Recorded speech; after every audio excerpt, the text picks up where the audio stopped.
সুপ্রিয় শিক্ষার্থীবৃন্দ, তোমরা নিশ্চয়ই ভালো আছো। আলহামদুলিল্লাহ আমিও ভালো আছি। এই করোনা ভাইরাসের প্রভাবের কারণে প্রত্যেকেই যার যার বাড়িতে থেকেই তোমরা লেখাপড়ার কাজ চালিয়ে যাচ্ছ নিশ্চয়ই। তো আজকে আমি তোমাদের এই অনলাইন ক্লাসে স্বাগত জানাচ্ছি। আজকে আমি নবম দশম শ্রেণীর উচ্চতর গণিত একাদশ অধ্যায়ের স্থানাঙ্ক জ্যামিতির সরল লেখার একটা অংশ রয়েছে। এই সরল লেখার গত ক্লাসে আমরা ঢাল নির্ণয় দেখিয়েছি এবং দুটি বিন্দু থাকলে এবং দুটি বিন্দুগামী সরল লেখার সমীকরণ দেখিয়েছি এবং একটি বিন্দু এবং সরল লেখা একটা ঢাল দেওয়া ছিল, ঢাল এবং বিন্দু দিয়ে আমরা একটা সরল লেখার সমীকরণ নির্ণয় দেখিয়েছি। আজকে আমরা ঢালের আরও কিছু ব্যবহার রয়েছে এটা দেখব। পাশাপাশি দুটি বিন্দু, দুই বা ততোধিক বিন্দু কখন সমরেখ হবে, তারপরে আমরা আরেকটা এখানে গাণিতিক সমস্যা রয়েছে, এটা আমরা দেখব। যেমন একটি সরল রেখা থেকে আমরা কিভাবে ঢাল নির্ণয় করব এবং দুই বা তিনটা বিন্দু দেওয়া থাকলে তিনটা বিন্দু থেকে কিভাবে আমরা তিনটা বিন্দুকে আমরা কিভাবে সমরেখ দেখাবো। পরবর্তীতে আমরা দেখব একটি সরল রেখা থেকে একটি সরল রেখার x ও y অক্ষের ছেদকৃত অংশ আমরা কিভাবে বের করতে পারব। তো চলো আমরা বোর্ডে লক্ষ্য করি। এখানে সরল রেখা হতে ঢাল এবং সমরেখ নির্ণয়। সরল রেখা হতে ঢাল এবং সমরেখ। প্রথমে একটি সরল রেখা থেকে আমরা কিভাবে ঢাল নির্ণয় করতে পারি এটা আমরা দেখি। যদি প্রশ্নে দেওয়া থাকে যে x plus 2y equal to 1, এই রেখাটি থেকে আমরা ঢাল, একটা সরল রেখার সমীকরণ দেওয়া আছে, এটা থেকে আমরা কিভাবে ঢাল নির্ণয় করবো দেখো। আমরা y এর মান বের করবো এখান থেকে। 2y equal to 1 minus x plus 1, বা এখানে y এর সহগ রয়েছে 2, 2 দ্বারা ভাগ করি, অর্থাৎ y এর সাথে কোনো সহগ রাখা যাবে না, সহগটা দ্বারা ডান পাশের রাশিটাকে আমরা ভাগ করে ফেলবো। এখানে লক্ষ্য করো y equal to minus half x plus half. আমরা একটি রেখা থেকে ঢাল এভাবে বের করতে পারি। এটাকে যদি y equal to mx plus c এর সাথে আমরা কম্পেয়ার করি, তুলনা করি, এর সাথে তুলনা করে পাই, তাহলে x এর যে সহগ m, এখানে x এর সহগ হচ্ছে মাইনাস হাফ, তাহলে m ইকুয়াল টু হবে মাইনাস হাফ। তাহলে দেখো আমরা সহজেই কিন্তু একটি রেখা থেকে আমরা ঢাল নির্ণয় করতে পারি এই সূত্রের সাহায্যে। তাহলে এই জাতীয় যতগুলো প্রশ্ন থাকবে আমরা সহজেই এই পদ্ধতিতে ঢাল নির্ণয় করতে পারবো। আশা করি তোমরা ঢাল নির্ণয়টা বুঝতে পেরেছো। যদি একটি সরল রেখা দেওয়া থাকে এবং সরল রেখা থেকে আমরা সহজেই এই পদ্ধতিতে ঢাল নির্ণয় করতে পারবো। আবার সমরেখ আমরা কিভাবে নির্ণয় করবো দেখো। সমরেখ নির্ণয় করতে গেলে আমি একটি প্রশ্ন লিখি। এই প্রশ্নের সমরেখের একটি প্রশ্ন দেওয়া আছে। যেমন একটা বিন্দু দেওয়া আছে, এ বিন্দু, বি বিন্দু, তারপরে সি বিন্দু দেওয়া আছে। এ বিন্দু হলো 0 মাইনাস 3, বি বিন্দুটা হলো 4 মাইনাস 2, 4 মাইনাস 2, তারপরে সি বিন্দু হলো 16 1। এখানে একটি রেখার তিনটা বিন্দু দেওয়া আছে। এ বিন্দু হলো 0 মাইনাস 3, বি বিন্দু হলো 4 মাইনাস 2, সি বিন্দু হলো 16 1। এখন এই তিনটা বিন্দু দেওয়া আছে। প্রশ্নটা যদি এইভাবে থাকে যে দেখাও যে এই বিন্দু তিনটি সমরেখ, অর্থাৎ সমরেখ কথাটার অর্থ হচ্ছে তিনটা বিন্দু একই সরল রেখায় অবস্থান করবে। অর্থাৎ যখন তিনটা বিন্দু একই রেখায় অবস্থান করবে, ধরো এখানে একটা বিন্দু এখানে রয়েছে, একটা বিন্দু এখানে রয়েছে, একটা বিন্দু এখানে রয়েছে, তিনটা বিন্দু যদি আমি যোগ করি, তিনটা বিন্দু যোগ করলে তিনটা বিন্দুর দ্বারা একটা রেখা তৈরি করা যায়। এই রেখাটি যদি স্ট্রেট লাইন হয় বা সরল রেখা হয় তাহলে এর ক্ষেত্রফল হবে 0। অর্থাৎ আবার এই সমরেখা নির্ণয় করতে গেলে সবসময় খেয়াল রাখতে হবে যে সমরেখার যে গাণিতিক সমস্যা আমরা সহজে করতে গেলে সমরেখার ব্যবহারটা আমরা কিভাবে করব। সমরেখা আমরা দুইটা পদ্ধতিতে করতে পারি। একটি হচ্ছে আমরা যদি তিনটা বিন্দু দ্বারা গঠিত ত্রিভুজের ক্ষেত্রফল নির্ণয় করি, অর্থাৎ একটা প্রশ্নে যদি তিনটা বিন্দু দেওয়া থাকে, প্রশ্ন যদি উল্লেখ থাকে যে সমরেখ প্রমাণ করো, সমরেখ প্রমাণ করতে গেলে আমরা প্রথমে কি করব, এ বি সি তিনটা বিন্দু দ্বারা একটা ত্রিভুজ তৈরি করে ত্রিভুজের ক্ষেত্রফলটা যদি 0 হয় তাহলে বুঝতে হবে যে বিন্দু তিনটি সমরেখ। দ্বিতীয় পদ্ধতি হচ্ছে আমরা যদি এই তিনটি রেখার মধ্যে প্রথম দুইটা রেখার ঢাল এবং পরবর্তী দুইটা রেখার ঢাল যদি সমান দেখাইতে পারি, অর্থাৎ তিনটি রেখা থাকলে প্রথম দুইটি রেখার ঢাল এবং পরবর্তী দুটি রেখার ঢাল যদি সমান হয় তাহলেও বিন্দু তিনটি সমরেখা হবে। তাহলে এই দুইটা পদ্ধতি, প্রথম পদ্ধতিটা দেখাই। প্রথম পদ্ধতিটা হচ্ছে ত্রিভুজের ক্ষেত্রফল নির্ণয় সূত্রের সাহায্যে, যেমন ত্রিভুজ এবিসি এর ক্ষেত্রফল হাফ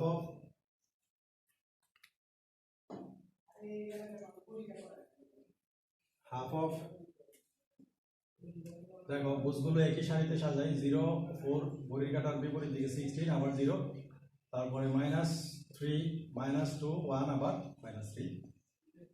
এখন আমরা যদি আর গুণন করি 0 -0 +4 -3 ষোলো 48 মাইনাস আবার যদি গুণ করি এইভাবে -12 +0 তাহলে কি পাই দেখো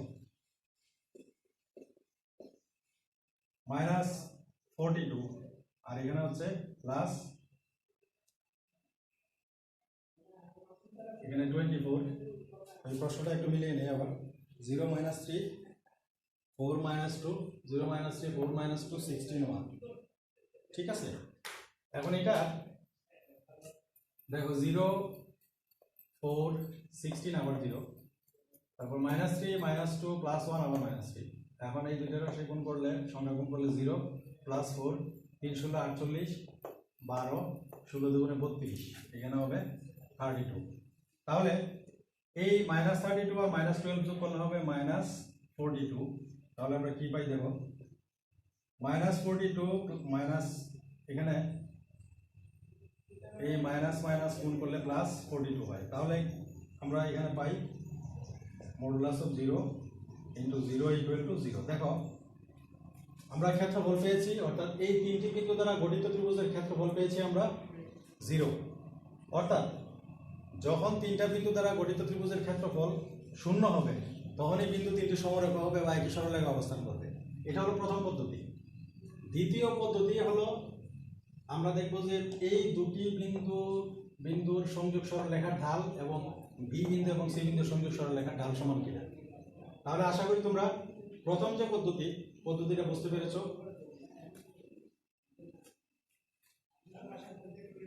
আবার দ্বিতীয় পদ্ধতি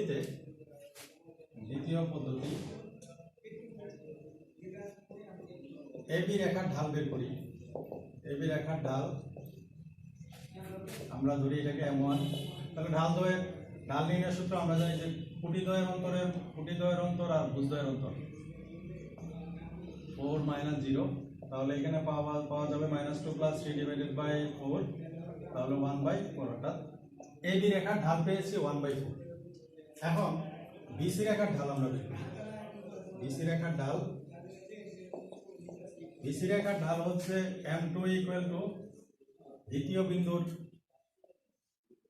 অর্থাৎ কুটিদ্বয়ের অন্তর ভাগ ভুজদ্বয়ের অন্তর।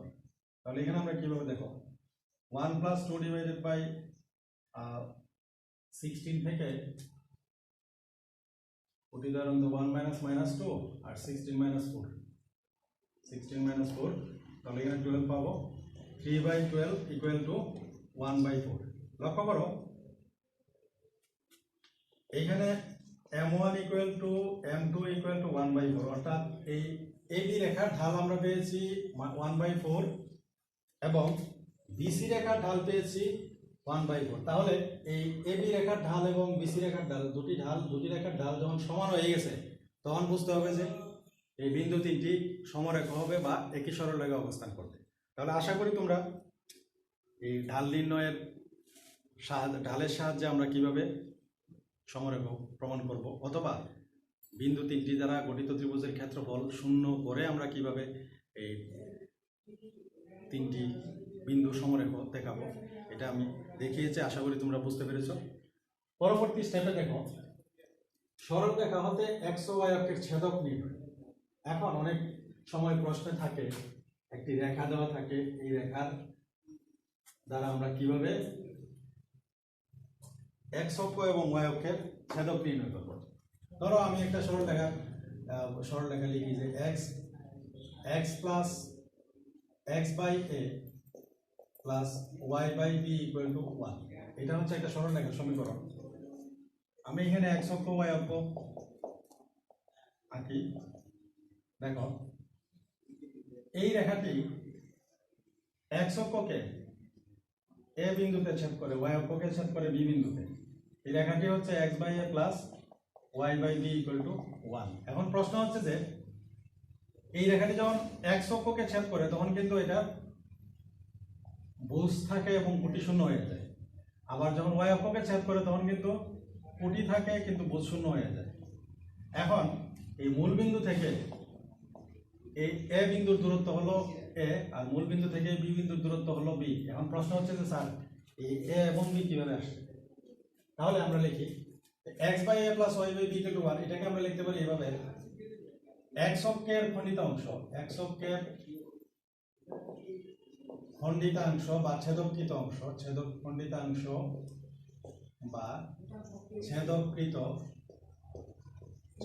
অংশ হচ্ছে a, আর y অক্ষের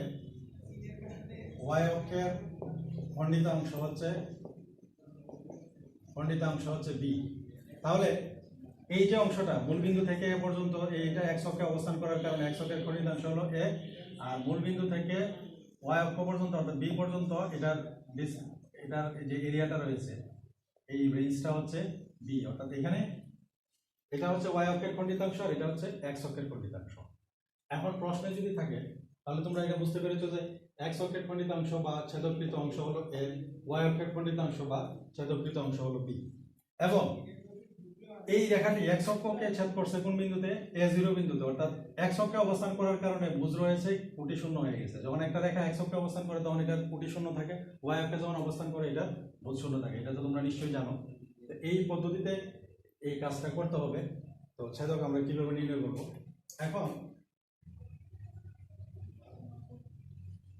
আমরা একটা সমীকরণ লিখি, যেমন একটা সমীকরণ থেকে আমরা কিভাবে এটা বের করতে পারবো সমীকরণটা দেখে নাও।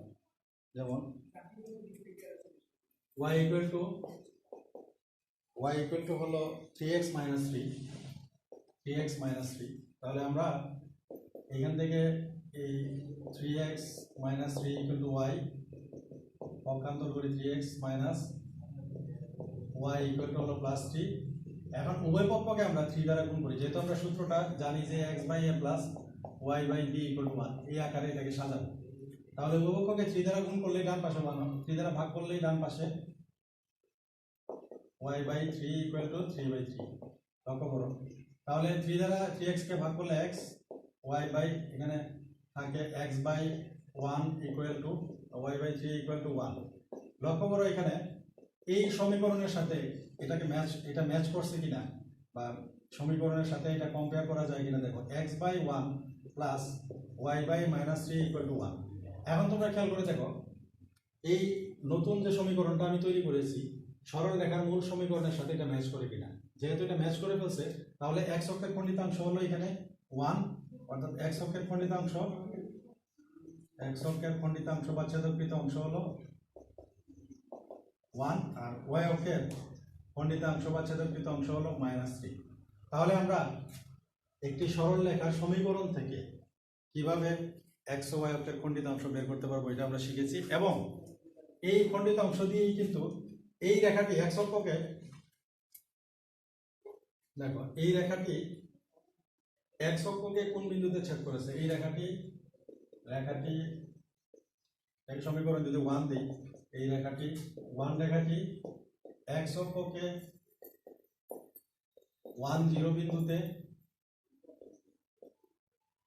1 0 বিন্দুতে এবং এবং এবং y অক্ষকে 0 -3 বিন্দুতে ছেদ করে। তাহলে দেখো, একদিকে আমরা x অক্ষ এবং y অক্ষের একটি রেখা থেকে x অক্ষ এবং y অক্ষের খণ্ডিতাংশ বের করতে পেরেছি, আরেকদিকে এই রেখাটি x অক্ষকে যে বিন্দুতে এবং y অক্ষকে যে বিন্দুতে ছেদ করে ওই ছেদবিন্দুগুলো আমরা নির্ণয় করতে পেরেছি। তাহলে আমরা এই পদ্ধতিতে খুব সহজেই এই x এবং y অক্ষের খণ্ডিতাংশ এবং x অক্ষকে কোন বিন্দুতে y অক্ষকে কোন বিন্দুতে ছেদ করে এই বিন্দুগুলো ছেদবিন্দুগুলো আমরা নির্ণয় করতে পারলে আমরা সহজেই এই গাণিতিক সমস্যাগুলো আমরা করতে পারবো। এবং পাশাপাশি আমরা এই বিন্দুগুলো দ্বারা এই বিন্দুগুলো গ্রাফ পেপারে আমরা স্থাপন করে একটি সরল রেখা অঙ্কন করে আমরা দেখিয়ে দিতে পারি। তাহলে আশা করি তোমরা আজকের এই ক্লাস দেখে তোমরা উপকৃত হয়েছো। তো পরবর্তী ক্লাসের অপেক্ষায় থাকো এবং আজকের এই অনলাইন ক্লাস থেকে বিদায় নিচ্ছি। তোমরা ভালো থাকো, নিরাপদে থাকো। ধন্যবাদ সবাইকে।